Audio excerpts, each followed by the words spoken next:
Fala, meus queridos! Professor Eduardo Toledo aqui, seja bem-vindo ao curso de Instalações Elétricas Prediais. Na aula de número 14, vamos falar sobre diagrama unifilar, quadros e legendas. Bem, os objetivos da aula referem-se à elaboração do diagrama unifilar, né? Lembrando que na aula de número 10, aula onde falamos sobre a distribuição dos condutores, né? Nós vimos nesta aula alguns esquemas elétricos. Nesses esquemas elétricos, falamos um pouquinho sobre um esquema que é chamado de esquema unifilar.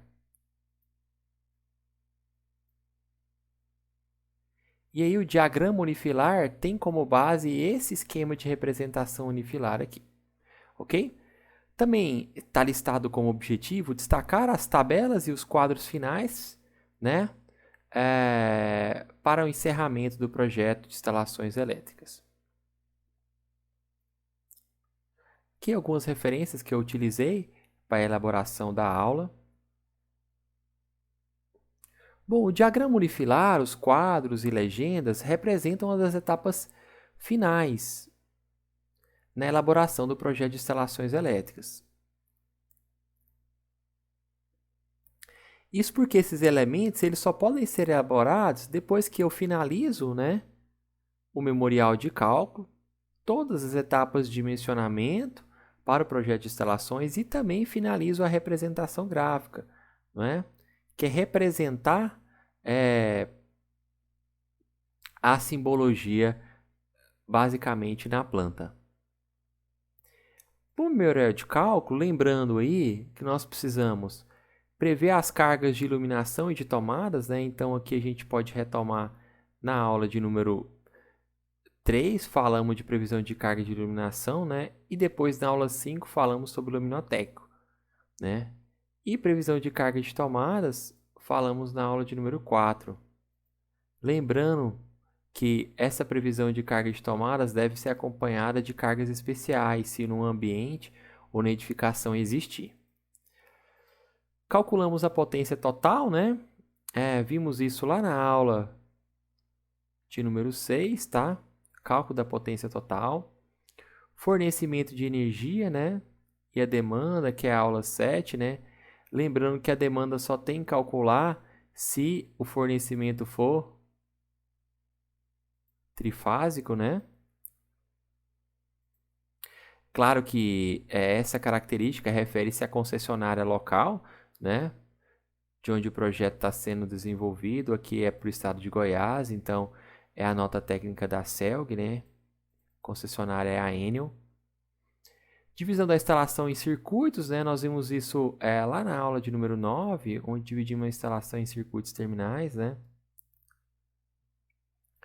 Dimensionamento dos condutores, aí já foi na aula de número 11, né? Dimensionamento dos condutores, pessoal, nada mais é do que dimensionar os fios, né? Os cabos da instalação.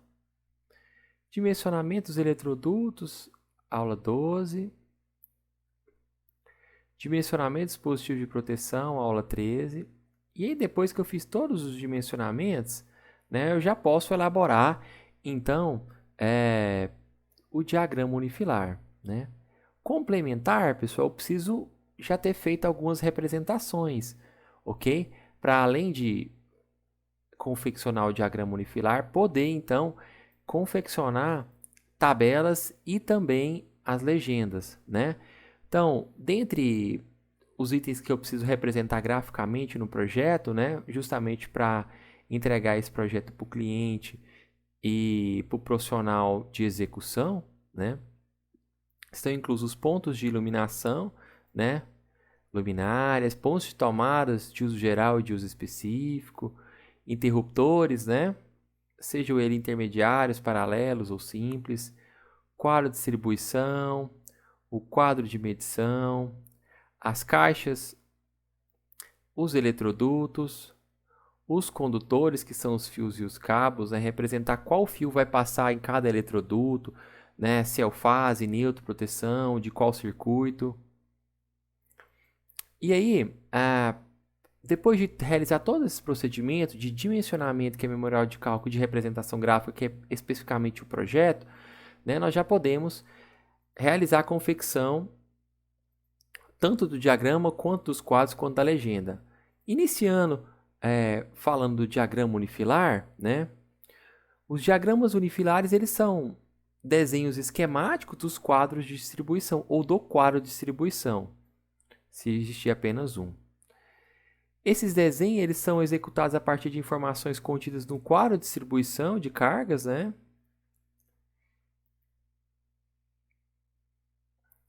Nesse tipo de diagrama, costuma-se representar o sistema de alimentação, né, o alimentador, que nós chamamos de alimentador predial, tá? O sistema de medição, que é o quadro de distribuição, lembrando que o sistema de alimentação é dado pela concessionária local, tá bom? Pra gente aqui é a Enel, Anápolis, Goiás, né? O sistema de medição, através do quadro de medição, né? Aquele quadro que geralmente fica no muro ou na mureta da edificação, ok? Se o modo de instalar for esse. O sistema de distribuição com o quadro de distribuição, que é o QD, né? Os circuitos terminais, que são os circuitos que partem do quadro de distribuição e vão para os pontos de entrega da edificação. Os dispositivos de proteção e condutores. Aqui eu tenho um exemplo, pessoal, do diagrama unifilar, né?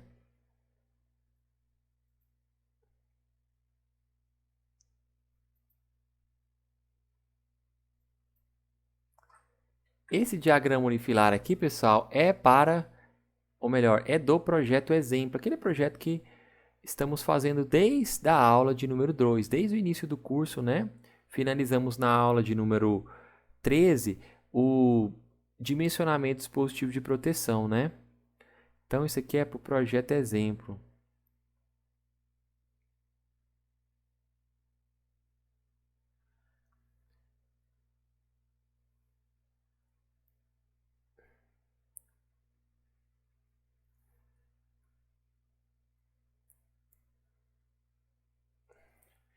E a gente consegue observar bem aqui, ó, o alimentador,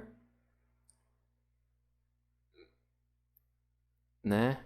O quadro de medição. Vamos falar de forma detalhada sobre cada uma das partes componentes desse diagrama aqui, né? O quadro de distribuição, né? O disjuntor geral, que aqui é um DR, né? Os disjuntores de cada circuito, os condutores, né? E também temos aqui os circuitos que são chamados de circuito reservas.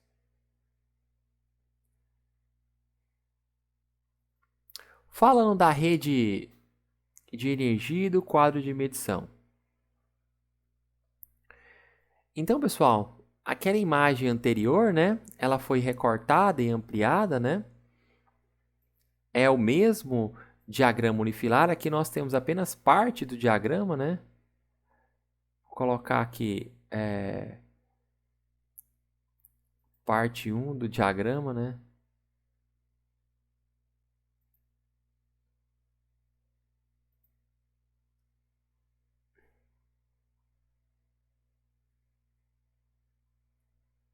Ok, então vamos identificar os componentes. Aqui, pessoal, nós temos então o sistema de alimentação, né? Energia que alimenta a instalação, né? Que vem da concessionária local. Aqui nós temos os condutores do ramal de entrada, né? São os condutores que saem lá do alimentador e vão para o quadro de medição, ok? Aqui nós já podemos observar o quadro de medição da instalação, né? Nesse quadro nós vemos representados aqui a potência da instalação, né? Então, fizemos o dimensionamento e calculamos essa potência que deu 32.540 lá na aula de número 6, tá bom? Ó, isso aqui foi lá na aula 6. Potência total ativa, né? Costumamos chamar. Tem o símbolo do medidor aí, né? E também tem o disjuntor termomagnético e o aterramento, né?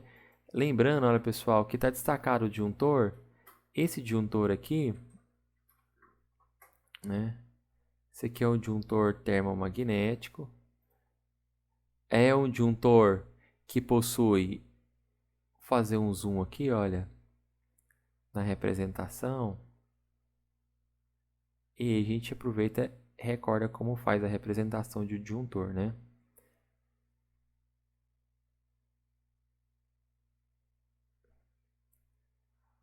Tá desenhando do mesmo tamanho que tá ali, então não resolve, né? Então não é zoom.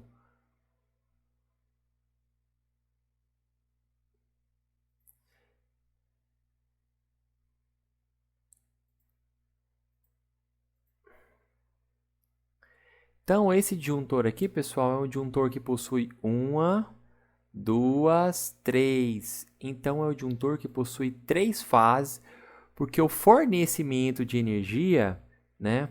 Só para a gente lembrar aqui, olha. Até anotar aqui. Fornecimento que nós calculamos lá na aula de número 7, ele é trifásico, não é?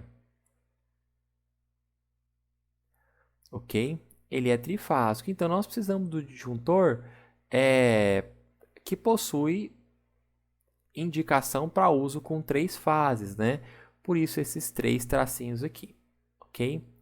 Então, nós vimos lá na aula de número 13, né? Recordando a aula 8, que o disjuntor ele pode ser classificado com base no seu número de polos. Então, com base no número de polos, ele pode ser monopolar, bipolar ou tripolar, né? Para circuitos ou fornecimentos trifásicos, eu tenho que utilizar um disjuntor tripolar. Então, esse aqui é um disjuntor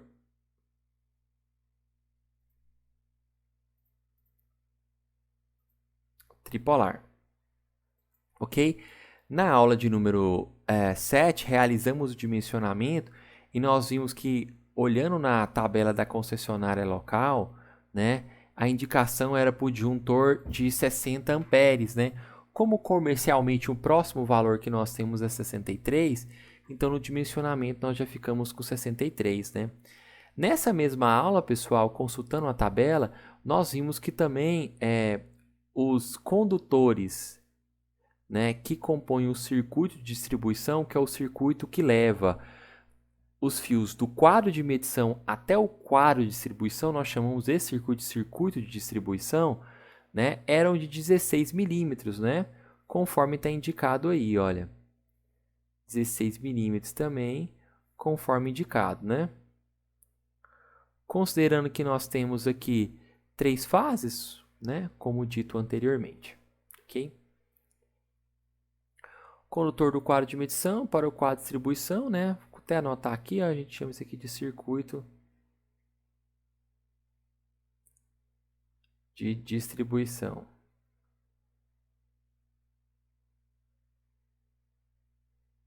Circuito de distribuição. Lembrando que esse desenho continua, né? Então tem indicação aqui. Vamos ver um outro trecho do desenho. Nesse outro trecho, pessoal, a gente consegue já ver o quadro de distribuição, ó. Veja bem, no quadro de distribuição, nós temos novamente a potência da instalação, né, que para esse projeto foi de 32.540, ok? Nós temos disjuntores termomagnéticos, ó, veja bem, eu tenho aqui o disjuntor pertencente ao circuito 1, né? Temos também o diferencial residual. Para esse projeto em específico, pessoal, eu optei por colocar o diferencial residual apenas como disjuntor geral, tá bom? Ok? E nesse caso teria que ser o IDR, né? Interruptor diferencial residual. Perceba, ó, que ele tem exatamente a mesma corrente, né, do disjuntor do quadro de medição lá, tá bom? O DPS, pessoal, que pode ser observado aí, próximo ao disjuntor diferencial residual, né? Os condutores de cada circuito, que são os fios. Então, olha, se a gente observar no circuito 1, nós temos esses condutores, e aí eu tenho área de seção transversal, né? E os fios. veja bem, a área de tensão transversal e também o tipo de condutor, né? A potência total de cada circuito, então para esse circuito a potência é essa como que está indicada, né? 1220 watts, ok?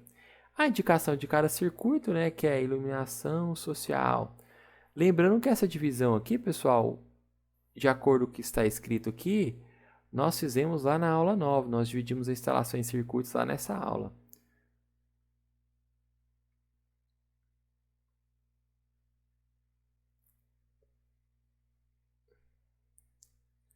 Aqui é o trecho final, né, do diagrama unifilar, né? Podemos observar aqui, pessoal, os circuitos reservas, né, que são destacados aqui. Perceba que para esse projeto, pessoal, esses circuitos reserva, eu atribuí a potência igual a zero, né? Então ele não influencia no valor do quadro final, né? No valor da potência total da edificação, tá bom? Aqui tá disjuntores, né? Mas foi só porque eu não quis remover. Se você preferir, você pode retirar. Se você já souber ou tiver ideia de quais circuitos você pretende colocar na edificação, ou quando for fazer uma expansão, ampliação, você já pode colocar uma potência, né? E você já pode fazer o dimensionamento, inclusive indicar a fiação que vai passar aqui, né? Neutro, fase, proteção e assim por diante, né?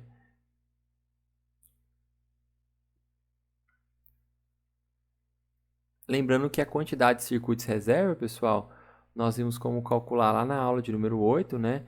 É de acordo com a tabelinha da NBR 5410. Finalizamos, então, todos os elementos que compõem um diagrama unifilar. Lembrando que esse diagrama unifilar é para uma edificação residencial térrea de um pavimento, né? Se for uma edificação térrea de 2 pavimentos, pessoal, a diferença é que nós teremos, ao invés de um quadro de distribuição, nós teremos 2 quadros de distribuição, ok? Então, cada quadro vai abrigar uma quantidade específica de circuitos. Então, vamos falar agora sobre os quadros. Após o dimensionamento da parte elétrica, né? Nós já vimos quais itens que a gente precisava dimensionar, ou foi preciso dimensionar. Eu já posso, então, montar o quadro de cargas por circuito e também o quadro de demanda, né? Que foi algo que nós vimos lá na aula de número 7, demanda.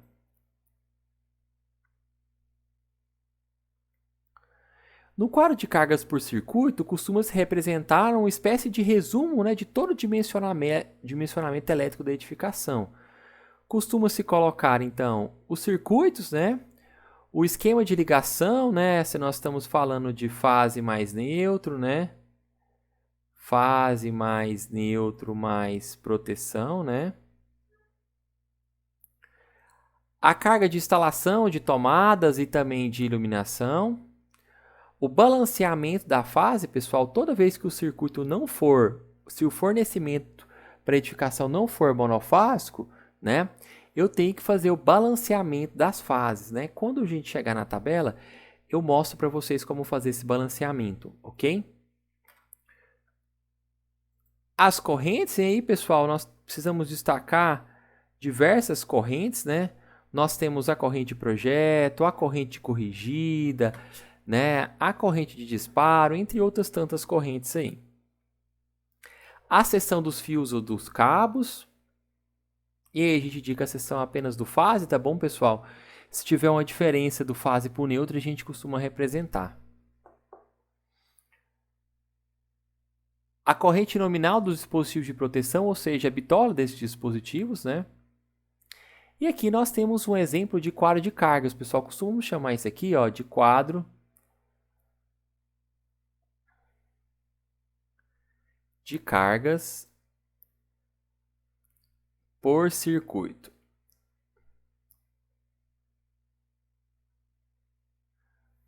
Justamente porque ele tem as cargas por circuito. Nos próximos slides, nós vamos fazer recortes desse quadro aqui e vamos avaliar cada uma das etapas aí do quadro, ok? Esse aqui é o quadro completo. Novamente, pessoal, esse quadro aqui, ele representa a etapa final do dimensionamento do nosso projeto exemplo, tá bom? Então, tanto os circuitos quanto os valores aí são do nosso projeto exemplo, aquele projeto que temos feito desde o início do curso, tá bom? Cada aula a gente faz uma etapa do projeto, do memorial de cálculo do projeto. E aí, esse primeiro trecho aqui, pessoal, nós podemos identificar, olha, aqui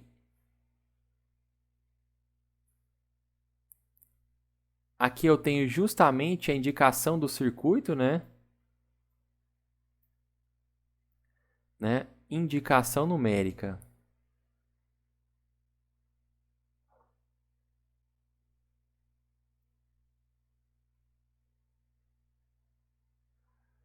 Essa indicação numérica fala circuito 1, circuito 2, circuito 3 e assim por diante. Aqui tem uma descrição do circuito, onde eu vou colocar aqui o nome que eu resolvi dar para cada um dos circuitos, né, para me identificar ele com maior facilidade, né.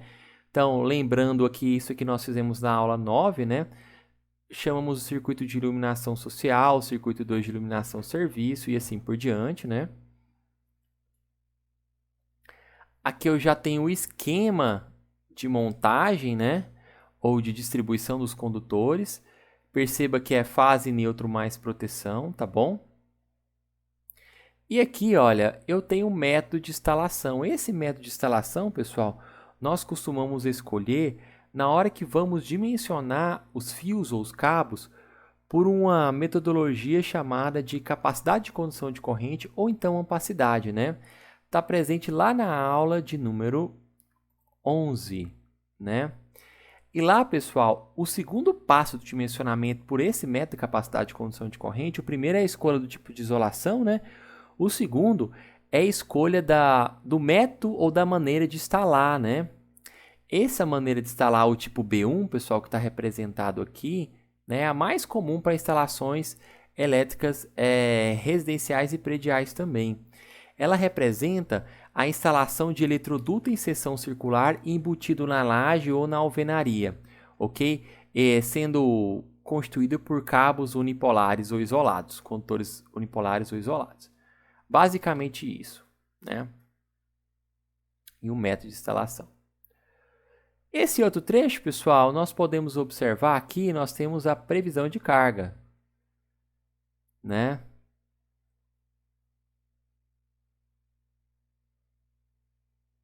Vou chamar de cargas no plural porque eu tenho mais de um tipo de carga aqui. Previsão de cargas. Aqui, pessoal, nós temos previsão de carga de iluminação, né? Lembrando, pessoal, que aqui foi feito com base naquele método da carga mínima, tá bom? Ok? Até anotar aqui, ó. Carga mínima.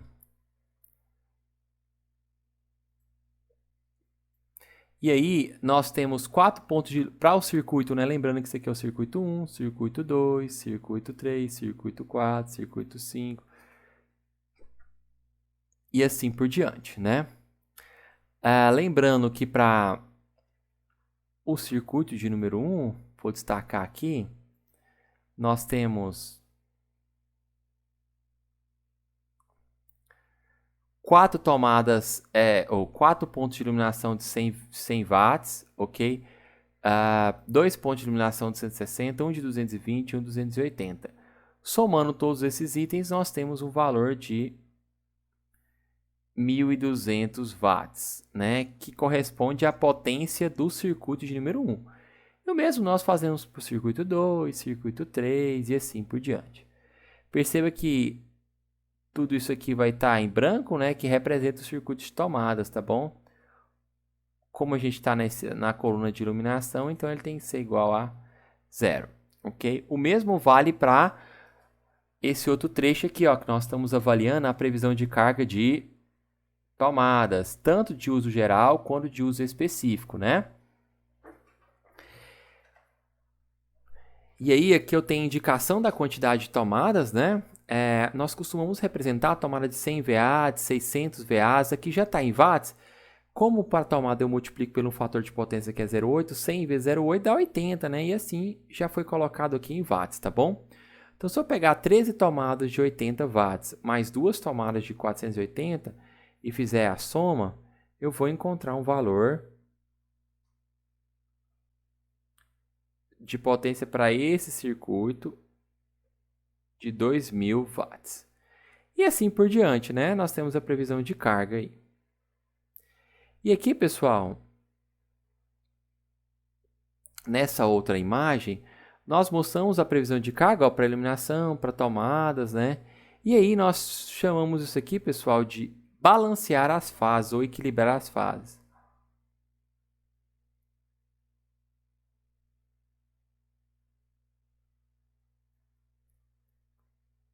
Balancear as fases. Como eu tenho, pessoal, 3 fases, isso significa que eu vou dividir o circuito nessas fases para que eu tenha o maior equilíbrio possível, não sobrecarregue as fases. Lembrando que a potência total, pessoal, para essa edificação é 32.540, né? Watts. Ó, só olhar aqui. Ok? Como eu tenho 3 fases, o melhor é que eu divido o mais igual possível. Então, eu pego 32.540, divido por 3. Isso aí dá aproximadamente 10.847, basicamente, watts. Então, cada fase tem que ficar com aproximadamente 10.847. Lembrando, pessoal, ó, vou até colocar aqui, ó, cada fase. Lembrando que não é possível que as fases fiquem com o mesmo valor de forma idêntica, né? Porque nós temos vários circuitos com potências diferentes. Então, eu vou destinando para esses circuitos, né, qual das fases que eu quero vincular, e aí sim eu faço o equilíbrio de fase. Então, ó, vamos lá. Para a fase de número R, né, eu coloquei o circuito 1 na fase de número R, o circuito 2, circuito 3, circuito 4, o circuito 7, né, o circuito aqui de número, acho que é o 9, né, 9. Aí se eu somar, ó, 1.220 mais 260 mais 2.000 mais 2.960 mais 1.600 mais 2.500, eu tenho o valor de 10.540. Então, significa que lá na fase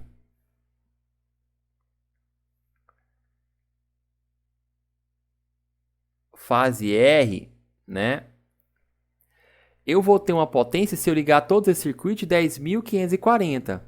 O mesmo eu faço para fases S, né? Olha, eu coloquei apenas 2 circuitos aqui, olha, já deu 10.000, né? Depois eu coloquei mais 2 circuitos aqui, olha, e já deu 12.000. Lembrando que eu só somar esse valor mais esse valor mais esse valor, eu tenho que retomar neste valor aqui, né?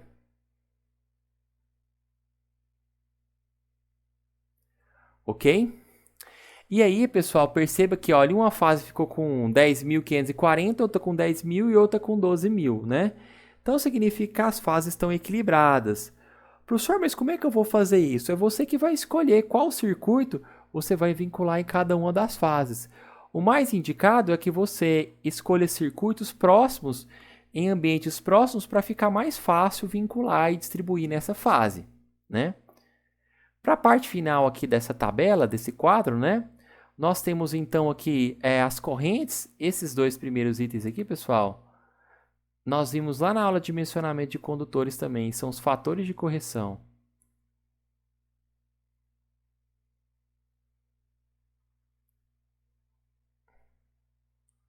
Né? Nós temos os fatores, o fator de correção de temperatura e o fator de correção de agrupamento, né?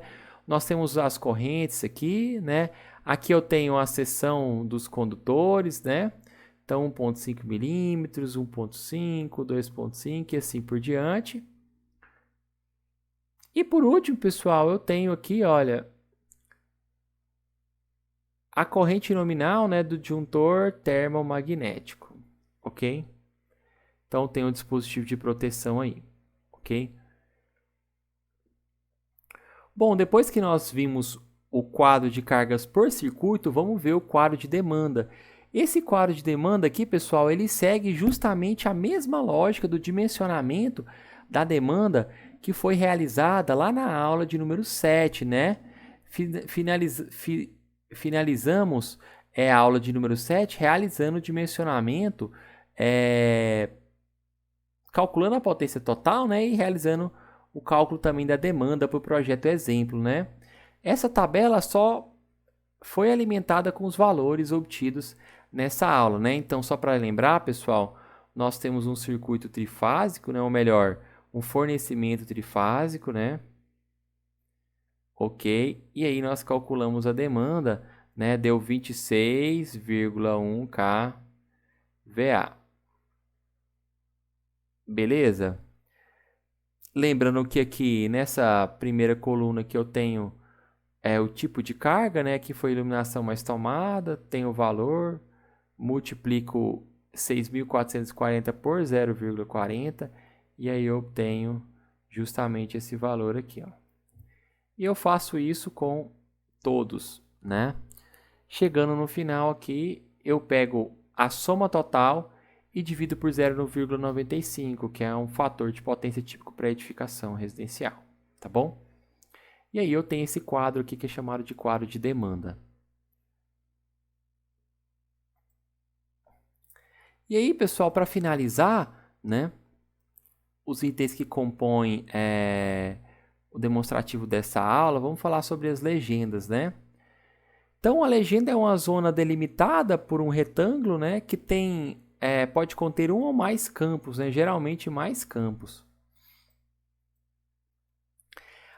É importante destacar, pessoal, que a legenda ela deve representar, ou melhor, ela deve conter todos os símbolos utilizados e indicados no projeto elétrico, uma vez que a função principal da legenda é facilitar, né, o entendimento do desenho ou da representação gráfica, né? Uma vez que se eu não tiver todos os símbolos, né, utilizados no projeto, pode ser que exista uma dúvida em um símbolo e esse símbolo não estando contido na legenda fica mais difícil tanto a execução como a compreensão do projeto. As principais legendas que aparecem no projeto de instalações elétricas são a legenda de símbolos, né, que quase todos conhecem, né, a de simbologia. A legenda de condutos, né, a legenda de fiação. E aí, olha, aqui inicialmente nessa primeira imagem, nós temos uma legenda, né, de símbolos. Uma vez que eu tenho um símbolo, ó, para uma tomada baixa dupla, né, para um interruptor simples e uma tomada hexagonal, a média altura, né, uma tomada alta, que é a 2,20, né, e assim por diante. O quadro de medição, o quadro de distribuição. Essa é a legenda de símbolos ou de simbologia, ou seja, todos os símbolos que foram utilizados no projeto, eles têm que necessariamente aparecer aqui, tudo bem? Aqui nós temos uma legenda de indicações, né? É muito comum para as tomadas de uso específico, pessoal, nós já tratamos sobre esse assunto também. Na hora de representar a tomada, né, eu coloco uma abreviação do equipamento, né? Ok? Então, sei lá, circuito 5, 6.000 watts. Então, essa legenda aqui, pessoal, nós chamamos de legenda de indicação, que indica quais foram essas abreviações, né? CHU, chuveiro, ARC, o ARC, ar-condicionado e assim por diante. Temos uma legenda que é a legenda de fiação, né? Essa legenda de fiação não é tão comum assim aparecer em projetos, né? Ela só é viável em projetos que eu tenho um acúmulo muito grande de eletrodutos e aí eu não consigo observar bem a representação dos condutores, né? E aí o que a gente coloca? Coloca o número 1, por exemplo, aqui num trecho, num eletroduto e digo que nesse eletroduto vão passar quais condutores? E aí sim, lá na caixinha, em vez de colocar todos esses condutores no eletroduto, eu coloco só o número 1 e fica mais fácil, né? E a legenda de condutos, né, que é justamente a legenda de eletrodutos, né? Então, de forma direta, pelo teto, posição alta, média, baixa. Aqui não está dando para ver, mas tem um tracejado, tá?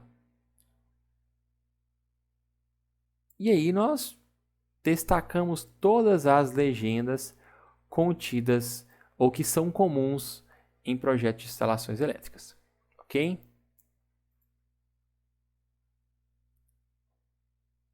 Bom, pessoal, nós vamos encerrando a aula de número 14 por aqui, né? Recordando quais foram os objetivos da aula, que era aprender os elementos que compõem o diagrama unifilar. Nós vimos todos esses elementos aqui na aula de hoje. Destacar tabelas e quadros, né? Que fazem parte das etapas finais do projeto de instalações. Ainda também verificamos as principais legendas para o projeto de instalações elétricas. Ok? Deixo com vocês meu abraço. Até a próxima.